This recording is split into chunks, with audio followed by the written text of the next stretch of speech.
दोस्तों नमस्कार। आप सभी का मेरे YouTube चैनल पर हार्दिक स्वागत है।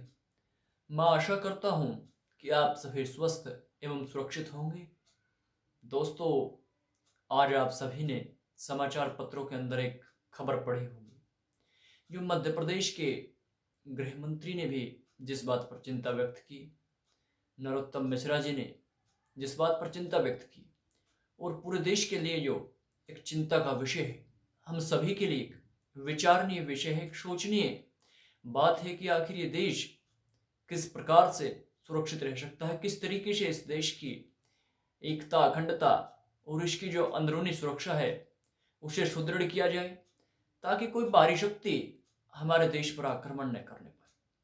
दोस्तों, आप सभी रोहिंग्या शरणार्थियों से तो वाकिफ होंगे ही। वो किस तरीके से भारत के अंदर अवैध रूप से घुसपैठ कर रहे हैं। और ये मामला दोस्तों आज का नहीं है, ये मामला 1980 से चला आ रहा है।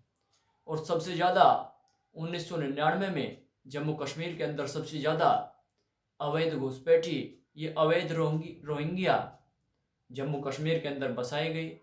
और जो खुलासा हो रहा है दोस्तों, मैं आपको बताना चाहता हूँ, उस खुलासे में ये बातें सामने आ रही है कि इन्हें पाकिस्तान की जो खुफिया एजेंसी है ISI, उसकी साजिश पर एक सुयोजित चाल के तहत इन्हें भारत के अंदर दाखिल कराया गया। दोस्तों, 1990 के दशक में जम्मू कश्मीर के अंदर आतंकवाद अपने चरम पर था। ऐसा दौर था वो जब आतंकी बुरी तरीके से बर्बरता करते थे और मानवता को शर्मसार करने वाले सभी कृत्य दोस्तों जम्मू कश्मीर के अंदर हो रहे थे। और इसके अलावा दोस्तों देश के अलग अलग हिस्सों में इस तरह के कृत्य हो रहे थे जो बिल्कुल भी मानवता के अनुकूल नहीं है। लगातार दोस्तों मैं आपको बताना चाहूँगा कि जम्मू कश्मीर के अंदर वेरिफिकेशन का काम चल रहा है इस वक्त में, और जहाँ पर कुल 2 से 3 हज़ार पिछले 5 साल के अंदर, दोस्तों आंकड़ों पर ध्यान दीजिएगा, पिछले 5 साल के अंदर 2 से 3 हज़ार अवैध बच्चों के जन्म होने की बात इन रोहिंग्या कॉलोनियों में अधिकारियों ने बताई है, जो वहाँ पर जांच अधिकारी है। और बहुत से लोगों के पास वहाँ पर कोई दस्तावेज नहीं मिल रहे हैं, यानी कि पहचान पत्र या फिर आधार कार्ड वगैरह उनके पास नहीं है। और बहुत से लोग, इससे भी चौंकाने वाली बात दोस्तों मैं आपको बताना चाहूँगा, बहुत से वे लोग हैं जो अवैध रूप से और गैरकानूनी तरीके से इन सभी कागजों को बनवाने में लगे हुए हैं, ताकि उन्हें भारत की नागरिकता मिल सके और वो भारत के नागरिक बन जाए, ताकि भारत के आंतरिक हालात को वो पूरी तरीके से, इस तरीके से भारत के अंदर आंतरिक हालात को खराब कर सके कि भारत की जो अंदरूनी सुरक्षा है वो खतरे में पड़ जाए। दोस्तों, ये वास्तव में हम सभी के लिए एक चिंता का विषय है। और सरकार ने इस बात पर एक एडवाइजरी भी जारी की है दोस्तों कि इस तरह का जो भी व्यक्ति आपको कहीं दिखाई दे, उसकी तत्काल सूचना आप पुलिस को दें। और इससे भी चिंताजनक बात दोस्तों मैं आपको बताना चाहूँगा कि मध्य प्रदेश के अंदर पुलिस के पास कोई ऑफिशियल रिकॉर्ड नहीं है कि यहाँ पर कितने बांग्लादेशी घुसपैठिया है, कितने रोहिंग्या मध्य प्रदेश के अंदर है। दोस्तों, मैं आपको बताना चाहूँगा, जो ये रोहिंग्या है बांग्लादेश के चटगांव में या मिलते हैं ज़्यादातर, जो इनके मूल निवासी है ज़्यादातर वो बांग्लादेश के चटगांव के हैं। और इसके अलावा म्यांमार के रहने वाले हैं, म्यांमार जो हमारा पड़ोसी देश है। दोस्तों, यहाँ पर मैं आपको बताना चाहूँगा कि हमारे देश के अंदर एक बहुत ही खतरनाक बीमारी है दोस्तों, और वो बीमारी है राजनेताओं।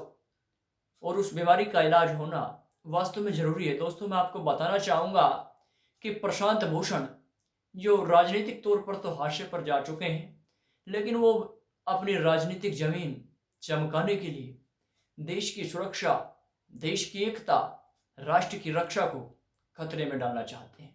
उन्होंने सुप्रीम कोर्ट में ये अपील की है, सुप्रीम कोर्ट से देश की। दोस्तों, मैं आपको बताना चाहूँगा कि अदालत को इस मामले में दखल देना चाहिए। और रोहिंग्या के साथ जो सरकार अत्याचार कर रही है, जो कागजों की जांच की जा रही है, उन पर सरकार को ध्यान देना चाहिए। ये बिल्कुल भी दोस्तों हमारे देश की सुरक्षा के लिए सही नहीं है। बहुत ही खतरनाक मामला है, मैं आपको बताना चाहूँगा। और इस पर जो सरकार कर रही है वो बिल्कुल दोस्तों सही बात है।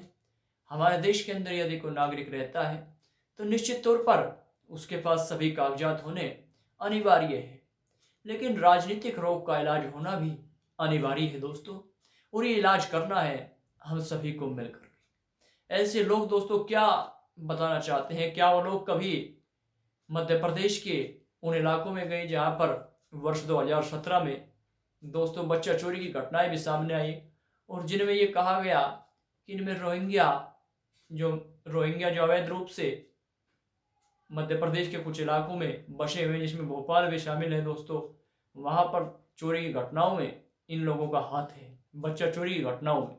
तो दोस्तों ये कितनी खतरनाक बात है कि विदेशी लोग, दूसरे देश के लोग धीरे धीरे हमारे देश में आ जाए और अपना इस तरह का जनाधार भारत के अंदर बनाने लगे कि वो भारत की एकता और अखंडता को खतरा पैदा करने वाला हो। दोस्तों ऐसे लोगों से निश्चित तौर पर कड़ाई के साथ बर्ताव किया जाना चाहिए, इनके साथ कड़ाई के साथ हमें पेश आना चाहिए और देश की सुरक्षा सर्वोपरि रखनी चाहिए।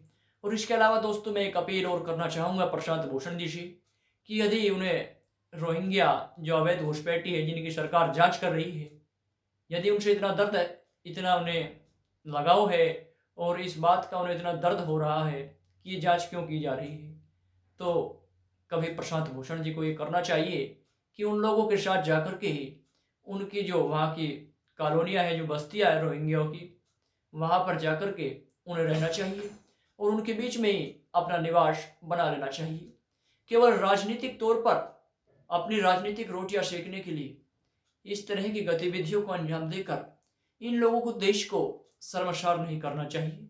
देश की सरकार जो सही कार्य करती है उसका तो कम से कम राजनीतिक दलों को, राजनीतिक लोगों को समर्थन करना चाहिए। दोस्तों मेरी इस वीडियो के माध्यम से आप सभी से मैं केवल आज इतना ही अनुरोध करना चाहूँगा, इस वैचारिक संदेश के माध्यम से, कि आप कोई भी ऐसी गतिविधि जो देश की सुरक्षा के खिलाफ हो, एकता और अखंडता के खिलाफ हो, उसमें कभी भाग न ले और ऐसे लोगों के बहकावे में आने से भी बचे।